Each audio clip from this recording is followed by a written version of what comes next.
Hi, Deborah. Right. Hi. How are you today? I'm good. I'm good. I'm here in Toronto. I've been pretty busy traveling, Mm. doing a lot this summer, juggling a lot of hats, but all is good. Feeling really good in a good place. Okay, well, as you just heard, I'm actually from Cape Town, South Africa. And, if there's one thing I have to tell you, I can confidently say every R&B DJ over here has How Did You Get Here on one of their playlists. And, myself, I can't sing to save my own life, but I'm definitely one of the first people to start belting it out at the top of my lungs. And it's such an honor for That's me to amazing. have you here today, Thank Deb. you. And Thank actually, you. still, Thank you. South Africa, Cape Town, Johannesburg. There's there's so many beautiful memories that I have of being out there, and I really hope that I'm able to get back out there soon.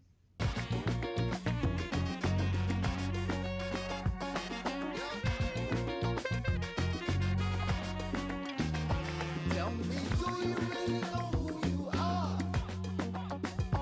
Because if you don't, you won't get that far. Everybody wants to be a superstar. Tell me, do you really know who you are? Yeah,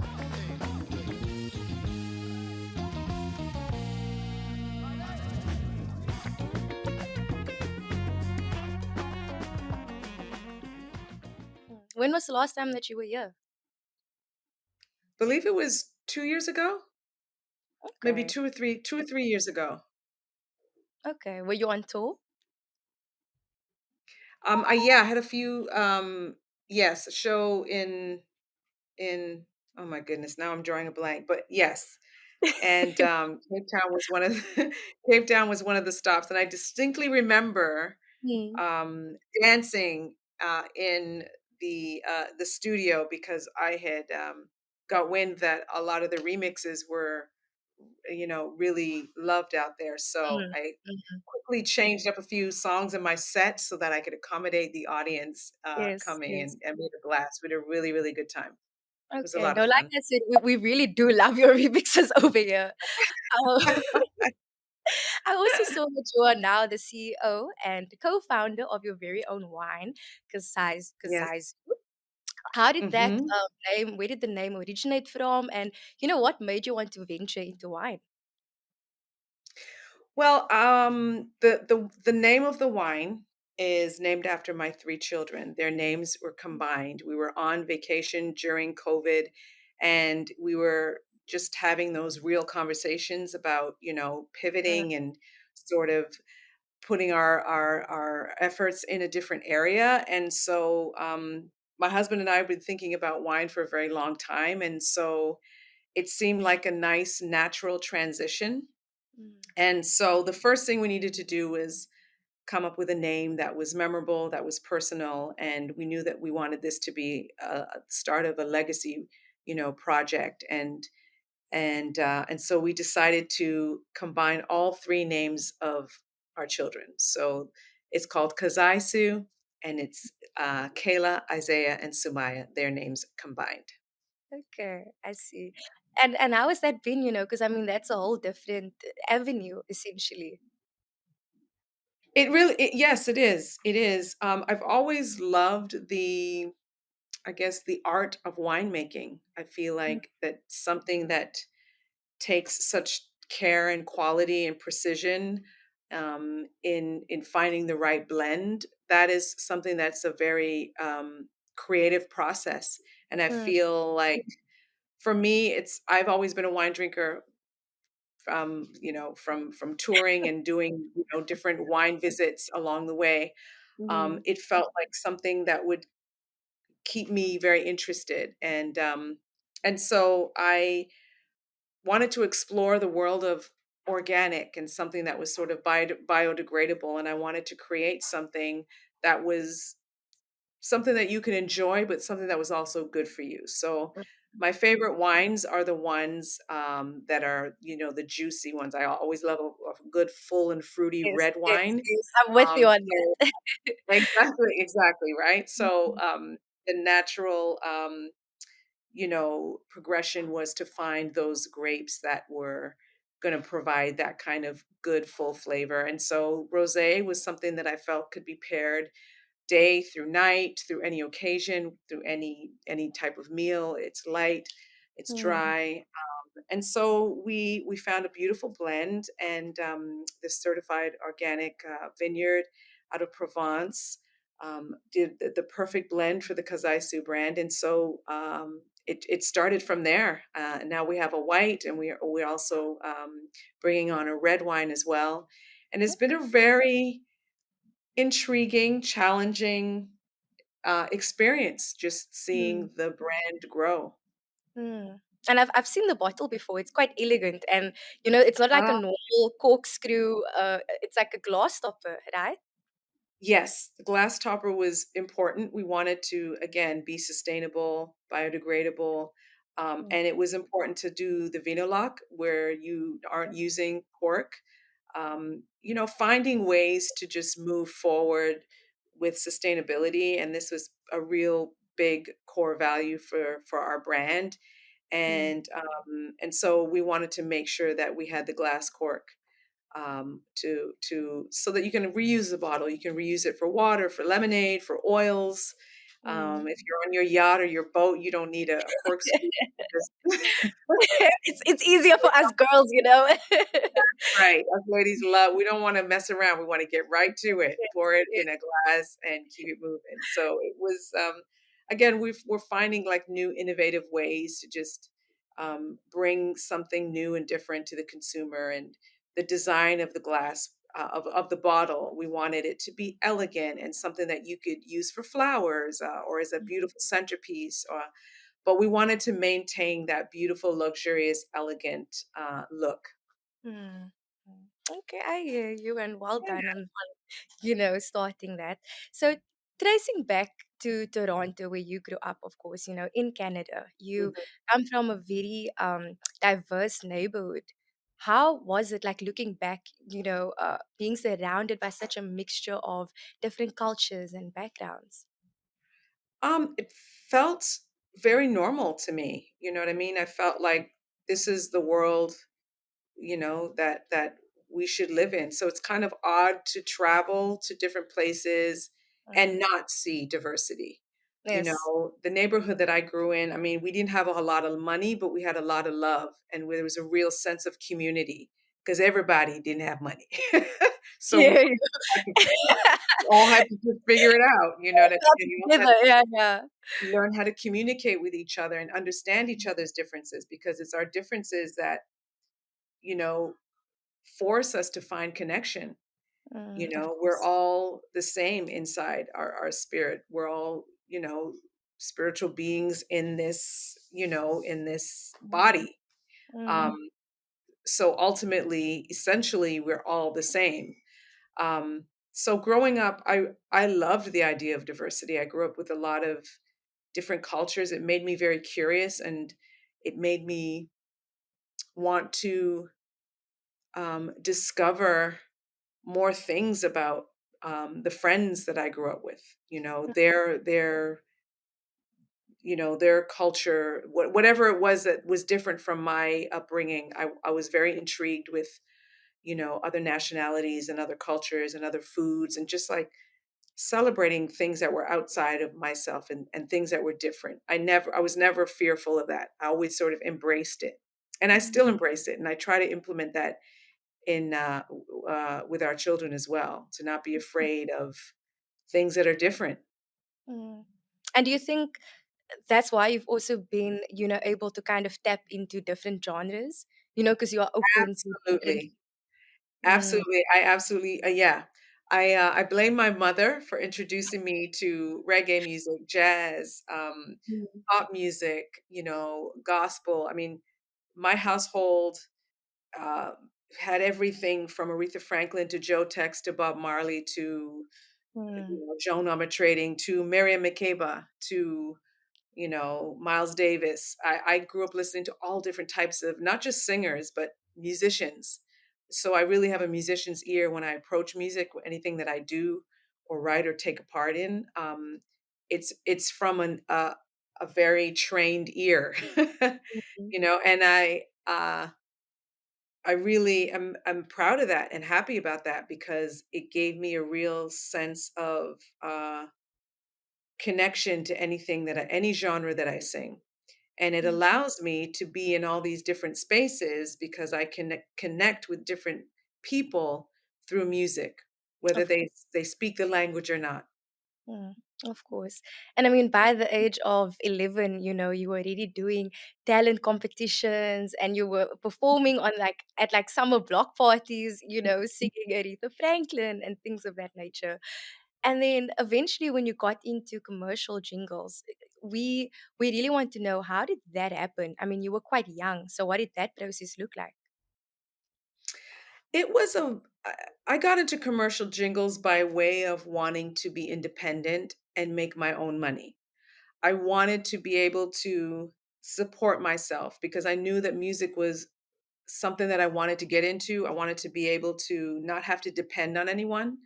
So Mm, when the first call came in to sing background vocals for this commercial jingle, I did not know my way around the studio, but I just said yes. And it would might be my mother who would accompany me to all these different things when I was younger. And she was like the momager at the time without even knowing it. But she mm, would just make sure that that I was safe and that, I understood whatever the assignment was. So it was all of those great experiences that allowed me to be independent, and then it allowed me to be, that first call when it came to session work here in the city of Toronto, mm, and then from there it would just, you know, snowballed into all these incredible opportunities, singing backgrounds and touring and that kind of thing, and finally connecting with my husband, who helped me to write the songs that landed my recording career. And so then mm, that new chapter started. And yeah, it's been a very interesting journey, but one mm. that I would never change. I can imagine. So when you got these opportunities, to sing like backup for people like Rod Stewart and of course Celine Dion, because I mean you can really sing, right? Did you feel like oh you need to withhold a bit, like you can't do too much? There are moments, I think, when you're feeling the music as a singer, as a musician. I think there are moments where you just want to like let Mm, go. But the thing that is sort of unspoken when you're working with a team and when you're working with a band and when you're a part of a unit is that you have to play your part. So as much as you're inspired and you want to do more, you have to stick to the script. of It's course. like an actor going into, film something, and they have their lines, but Mm. because they feel, more motivated in the scene, they decide to add words. Well, you're not allowed to do that in Like it's movies. You can't written a do certain way for a reason. exactly. So exactly, it's written a specific way for that reason. So you can't change the notes, you can't improvise, you can't, ad lib and do all kinds of stuff. You have to stick to the script and sing your part or play your Mhm. part. So I learned that at a really early age. So I understood discipline in music, and I understood that, you know, being the best player is not being the best player is being a team player. Yes. Yes. 100%. And is it true that by the age of 12 or 13, you were performing in like clubs and spaces like that? And what's your earliest memory, of being so young and finding yourself in such adult spaces? My earliest memory was always going to the mall and finding things that made me look grown up. I remember going to these stores, and I mean, we didn't have a lot of money. So the stores we went to were like, I won't even mention the names, but they were just, it was always like either Mm, secondhand stuff or mhm, very, very cheap clothes. mm, But we found a way to mix it up and put big shoulder pads and, mm, mm, style mm, me in a mm. way that made No, me I look a hear you. little bit more, Mm. like, No, made me I look a fully little bit believe more I fully mature. believe on being a baddie on a budget, hey? Like, it's not about who you're wearing, it's how you wear it. Exactly. So I learned that at a very early age. Mm, Just it's how you put things together. Um, but yeah, that was my earliest memory, was like trying to figure out what I was going to wear for the shows. And then the next thing I think would be just, learning how to be disciplined. It meant not, partying the night before, because you wouldn't have a voice the next day. And I remember one time sort of hanging out, and we were at the top of the Eiffel Tower and the wind was blowing, and I had no idea that the next day would affect me, so that I was very, very hoarse, and it almost cost me the show. Wow. So things like that, I learned, that you're sort of set apart, and you can't really do things that everybody else is doing, because it requires a tremendous amount of discipline. Mm. And I think that's not really spoken about enough. You know, we just see, oh, she's performing in Paris now and she's performing here, but forgetting that, yeah, you're in Paris, but that might mean that the night before you can't go anywhere. You know, like you're saying, you have to Exactly. rest your voice. Um, Exactly. and earlier, as I mentioned, you grew up in such a diverse neighborhood, but when you went to elementary school, you were one of only two black students, Hmm. right? And we all know being girls, there's already this added pressure, especially black girls, girls of color. Yes. Our skin tones, our body shapes, are we underdeveloped or we too developed, the way that we talk, the texture of our hair, and all of those things. And kids can be so unkind and mean because it's obviously passed on, you know. How did you navigate those experiences and how did you remain confident? Well, I had no confidence.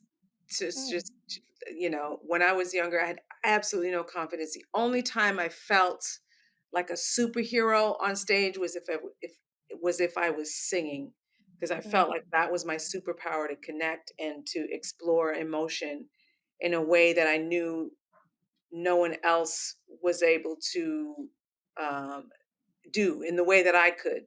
So, um, but it took me a very, very long, long time to get there. I mean, probably not until like later on in high school, like senior year, that I started to feel a little bit like, yeah, I grew into myself. But yeah, the kids were very cruel in elementary school. I mean, I was very, very tiny, very, very slim.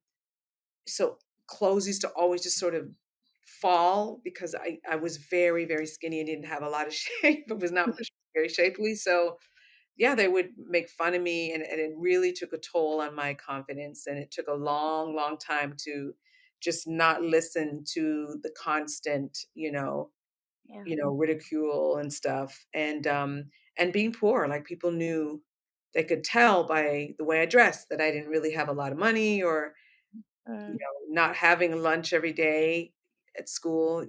People knew that, something was going on, and they would tease me about that. you know, um, but you have to find a way to get past the bullies.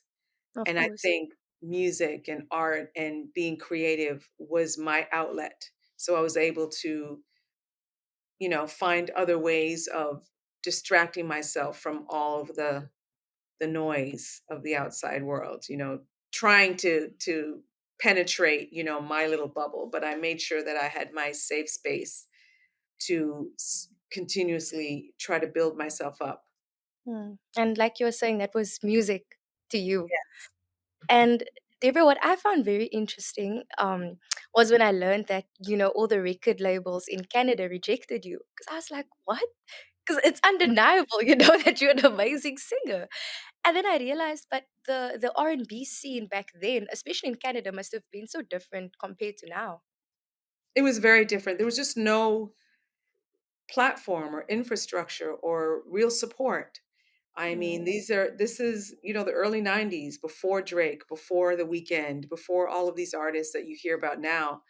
Um, it was, us just knocking on doors to get people to listen to the demo tape. Now, also, I need to remind people that it was the exact same demo tape that people heard here in Toronto, as well as, in other parts of the country, because we really traveled a lot to try to, not traveled a lot, but we were trying to get the tapes heard. So it Mm. meant coming outside of our comfort zone where we lived. But it served us, you know. I think sometimes you have to reach, you know, in order to get into different rooms and in certain spaces, and in order to get a seat at the table and to explore different avenues, you got to step outside of what is comfortable.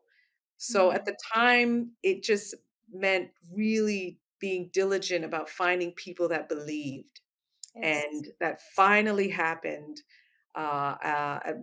in Los Angeles when we had a meeting with Clive Davis, and Yes, he yes. understood it. He heard the music. He loved the songs. He understood the type of artist and type of singer that I am, and Mm. embraced it and really nurtured it. Mm. And what was that moment like for you, when, like you're saying, you overcame so much, and yes, Clive, who managed artists such as Mhm. Aretha, such as, Whitney, who at that point you've said that you We're always looked label up mates, yes. to. How did you feel, you being like, I want to sign you?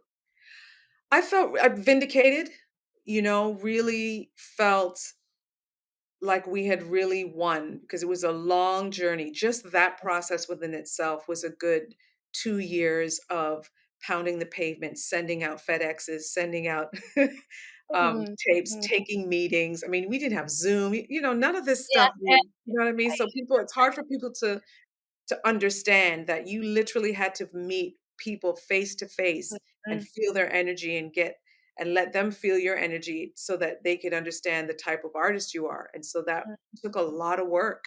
mhm, But we did it, and we were patient.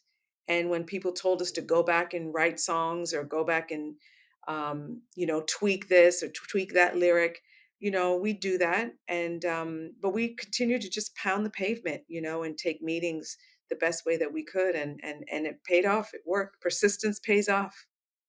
Well, clearly.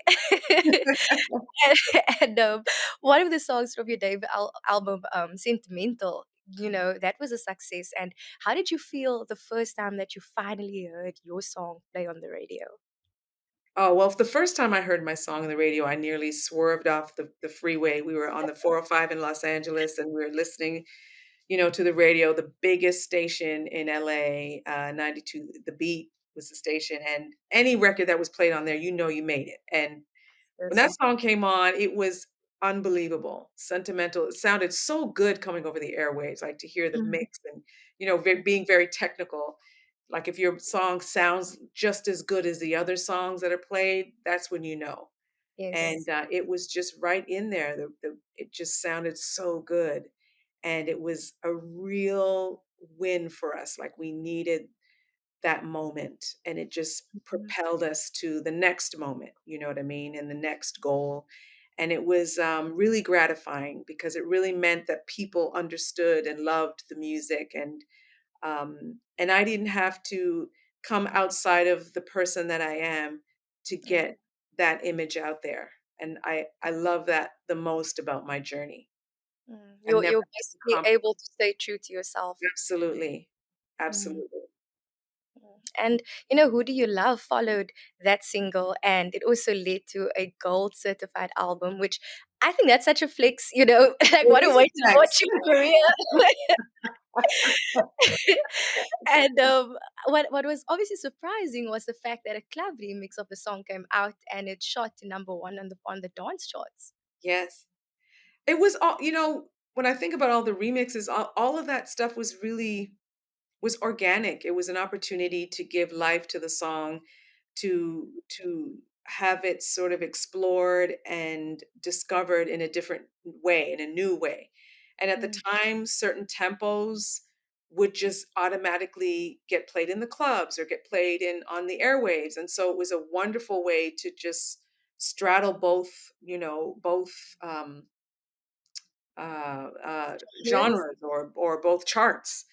And Mhm, it gave some of the songs even a longer life. You know what I mean? So when David Morales did that remix, um, I mean, we had a number of people do different remixes, but that one in particular, it just sounded so fresh and classic. And mm, it stayed on the charts for so long, and they loved it in the clubs, and it was just it opened so many doors around the world. It allowed me to go to Japan and Australia and London, and I got an opportunity to really visit all different, you know, all uh, different types of venues. Even I think that was my first time even going to South Africa, Okay. um, with Joe and Key Sweat. Yeah, that was a really busy time and amazing opportunity. And again, just being so open and flexible to perform different genres really opened a lot of doors. Mm. And Deborah, I saw in a previous interview of yours, you also mentioned that, you guys were really praying for that life-changing song. Uh, And now I need to refer back to Nobody's Supposed to Be Here. yes. It's just truly such a timeless song. Like I said earlier, every single time without fail when I hear it, I find myself, singing along. What was what was the process of, that song coming about? And when you first heard it, did it resonate with you? Yes, the song definitely resonated with me. And the first time I heard it was the ballad version. Mm, Shep Crawford played it for me, my team, and LaSalle's and I, when you hear a song, you just know that was what that song did. We just knew the first, by the time the first verse started, I knew that was a song that I would sing. I knew it was a song that would be very special. And I knew that it would change the way that people listened um, to singers like myself, because it was a song that really had this gospel undertone, like it was like message music, and it allowed me to sing in a way that you wouldn't necessarily sing on, you know what I mean? Like Sentimental was such a different vibe than Nobody's Supposed to Be Here. You know what I mean? Nobody's Supposed to Be Here is really like a heart-wrenching soul gospel record. And mm, at the time, hip hop was so prevalent and so big on the charts, that for that song to break through the way that it did and then stay on the charts and break the record for 14 weeks, it was a real testament to what people were yearning for, and really, how it just resonated with people in a special way. And that there was space for that sound, essentially. Yes, there was space for that sound. Yep. Mm. In spite of what a lot of people thought initially, I think a lot of the programmers were like stuck on hip hop, and they were like, I don't know about this song. I don't know if this will get played. And of course, everyone has selective memory now, but Of at the course, it time, was. no, people were not that open to the record because they felt it was just so different from everything that was played regularly. Mm. And how does it feel now, thinking back that you face so much rejection and all of the no's? And like you're saying, some people now suffer from memory loss. you Yeah, know, yeah. how do you feel towards them now? Do you hold not resentment, but you know? I think initially I was in such a place of celebration that none of that mattered anymore. And Mm, I think it shut down all the naysayers. I think a lot of executives really finally admitted that they really didn't know it all, in spite of, what you have a lot of gatekeepers in this business that just don't let you through the door just because of whatever. And so I think, you know, being headstrong, being persistent, being adamant about something um, really changes things, and that's how we were about that song. Uh, there were many meetings at Arista when it came to picking the single, because originally wasn't the first single either. A lot of people okay. don't remember that, but I remember the process. And Mm, we originally were going to go with September off that album, but then after like really listening to it, and just it was just like, no, this song is undeniable, you know mm, so taking a chance and doing something different and doing something that's unexpected can pay off, because it paid off for me. And even 20 years later with the song, still really resonating and people singing it all over the world, both versions. It's just so gratifying. It's just Mm. like really, it feels good. Yeah, I can imagine, that you would have never thought that you would do so well in not even just in R&B, but in all of these different genres. It must be so surreal. It is. It is. And Deborah, you've also met, so many incredible artists such as Michael Jackson, of course, Whitney Houston, and even Prince. And I know Yes. you probably had to act very cool and calm and collected, but I did feel, meeting these industry giants for the first time. Well, yeah, it's a great question because I came into music and I came into the recording industry to find a way to connect with my music and my voice and share and spread, love and all of those things that you don't really think about as a business person. And so for all of those moments, meeting Whitney and her becoming a friend, Prince coming to, shows, inviting me on stage, um, you know, performing for the great Michael Jackson and meeting him, talking to him, phone calls from these icons, and having separate outside conversations, stuff that I will never share because it's dear to my heart. But those to me are the moments that are, you know, those are the accolades to me. It's not necessarily the statues that are in the on the mantles. Those are wonderful too, and I'm proud of those moments.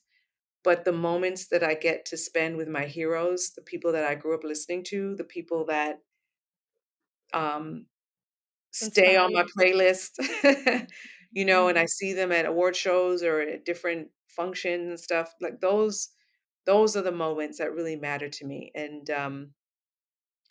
And so those when I think back to those moments, those are surreal moments. Those are the times where I go, wow, man, you know, I just got off the phone and got a lecture from Mr. Michael Jackson, who was like, "Need more PR." Like, really? He's like, and then him just like having these, get dropping gems, and I've got we were just talking about this last night. I've got my a harmonica from Stevie Wonder, mm, you know, and the amount of moments and that we have had been in the room and the talks and the advice from all the icons that are still here with us today, the Gladys Knight and Stephanie Mills and Aretha Franklin and like Prince and like I've met all of my heroes, Babyface. I've worked with all of my heroes. Well, some of them I haven't worked, some of them have passed on, but I've come into a time where I've been able to work with the legends and the icons. I'm a student in this. I mm, never have a big ego about where I am in life. I just I stay in gratitude because I know that this just doesn't happen to mm, people, So yeah, I'm here in Toronto seeing places that I grew up singing at, as a kid at 12 years old, trying to make a way and make a way for myself. And now I'm back here and on a different at a mm. different level, the key to the city, and I'm a Hall of Famer. I'm in the Canadian Music Hall of Fame. You know what I'm saying? Like, what? I hear you. You And know I what I'm saying? also don't know, Deborah, I don't know how many people can also say, that they actually have a duet with Whitney Houston, you know? Right, no one can say no one except CeCe Winans Mm, and mm, Stevie Wonder himself. So mm. Stevie Wonder, CeCe Winans, but when you think of other females, There's no no other one female has sung oh, well, Mariah Carey. Let me not say that because the internet, then all they become if you don't come from me, internet, okay? you're gonna But, be like, "Oh, Deborah but Cox you is know being what I shady." mean? I hold her in such great esteem, so to Mm, be able to be in the room with this person who, had I not heard in the first place, I wouldn't be singing. mm. You know what I mean? So this woman is responsible for just the inspiration to even have the courage to come out and sing and step out on a stage and do this thing. Mm. You And know, what do you think it was about Whitney specifically, like her voice or her sound that you were really drawn to? just her way of expressing her soul and through her voice. So it's her music, it's her voice, that it's the way that she sings all different genres of music. It is just her gift. Her gift was a gift to me. It really was. The first time I heard her, I said, I that's when I knew, absolutely knew. It was so clear in my mind that music was going to be the path. I just knew.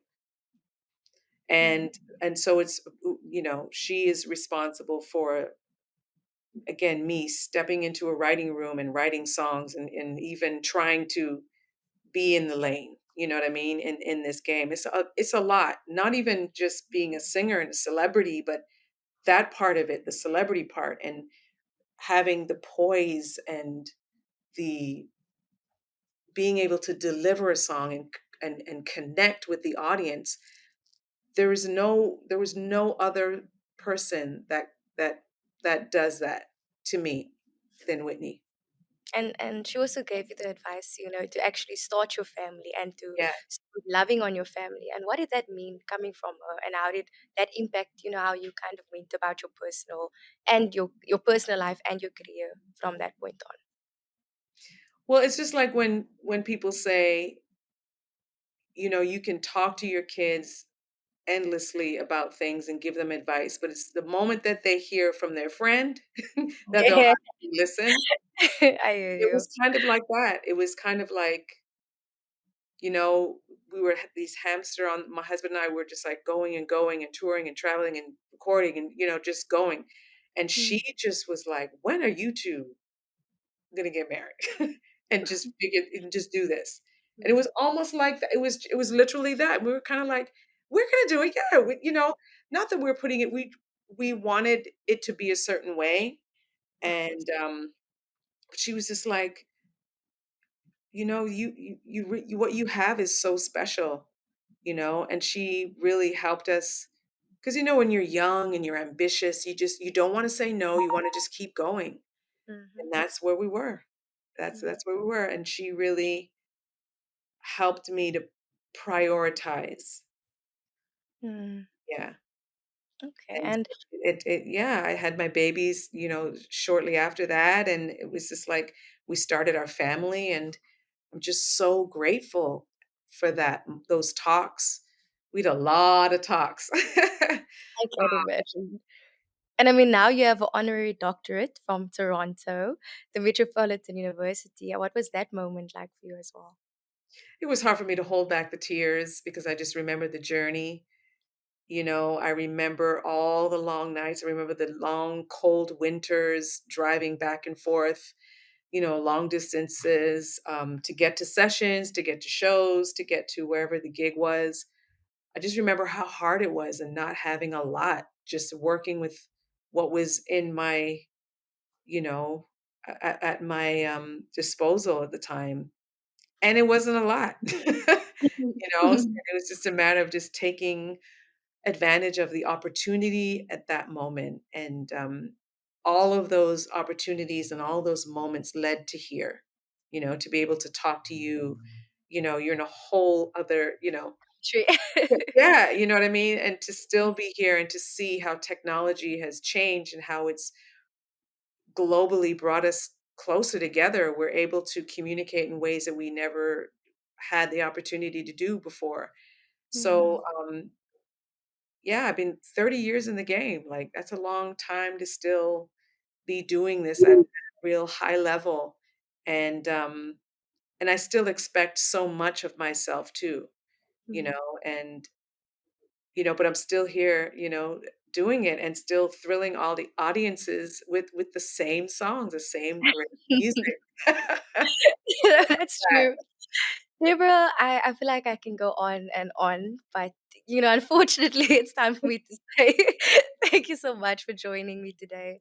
To me, you really embody, what a powerhouse is, and Thank it's you. been such an honor being able to chat to you. Well, thank you so much. I appreciate this discussion, and I hope that I can actually meet you in person. Yes, please, when you come to Cape Town. Yes, will do. Ah, thank you.